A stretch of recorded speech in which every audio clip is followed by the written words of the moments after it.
Hello दोस्तों, स्वागत है आपका हमारे चैनल डिफेंस अफेयर्स पर। दोस्तों, इस वीडियो में हम चाइना और इंडिया के बॉर्डर डिस्प्यूट्स के बारे में डिस्कशन करेंगे। इसी के साथ ये भी देखेंगे कि इन डिस्प्यूट्स को लेकर इन दोनों देशों ने कितनी प्रोग्रेस की है।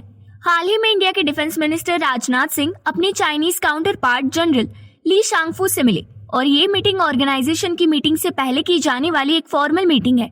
इस मिशन को लेकर आए दिन हमें कुछ न कुछ देखने को मिल ही जाता है, जहां पर हमारे सोल्जर्स दुश्मन के साथ लड़कर अपनी जान गंवा रहे हैं। वहीं दूसरी तरफ गवर्नमेंट हमें ये दिलासा देने में लगी हुई है कि यहाँ की सिचुएशन स्टेबल है। इसी के साथ ऑपोजिशन गवर्नमेंट को बॉर्डर की एक्चुअल सिचुएशन बताने के लिए भी फोर्स कर रही है।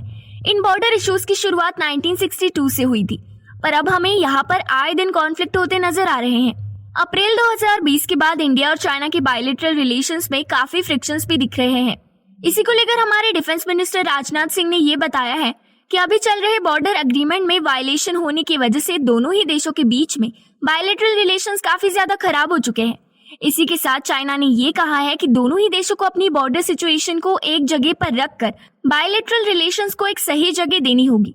बात कुछ भी हो, पर बॉर्डर पर शांति बनाए रखने के लिए इंडिया को बहुत बड़ी कीमत चुकानी पड़ रही है, क्योंकि जिस तरह से चाइना यहाँ पर मैसिव स्ट्रक्चर बिल्ड कर रहा है, इंडिया को उसे मैच करने के लिए नए नए इंफ्रास्ट्रक्चर को भी बनाना पड़ रहा है। इससे इंडिया की डिफेंस स्पेंडिंग भी काफी ज्यादा बढ़ चुकी है। अगर हम देखें तो इंडिया और चाइना 2100 माइल्स की लंबी डिस्प्यूटेड बॉर्डर शेयर करते हैं और ये बॉर्डर ना तो किसी मैप पर दिखाई जाती है, ना ही माउंटेनियस टेरेन पर मार्क की गई है।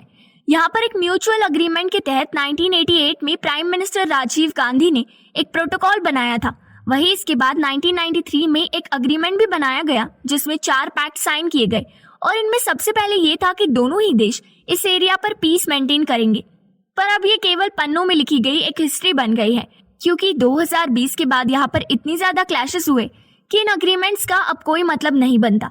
18 मिलिट्री टॉक्स होने के बावजूद भी ऑर्डर एरियाज पर ना तो डी एस्केलेशन हो रहा है, ना ही डिसएंगेजमेंट। यहाँ सबसे इम्पोर्टेंट बात यह है कि क्या इंडिया इस सिचुएशन में है कि वो चाइना के अगेंस्ट एक्शन लेगा।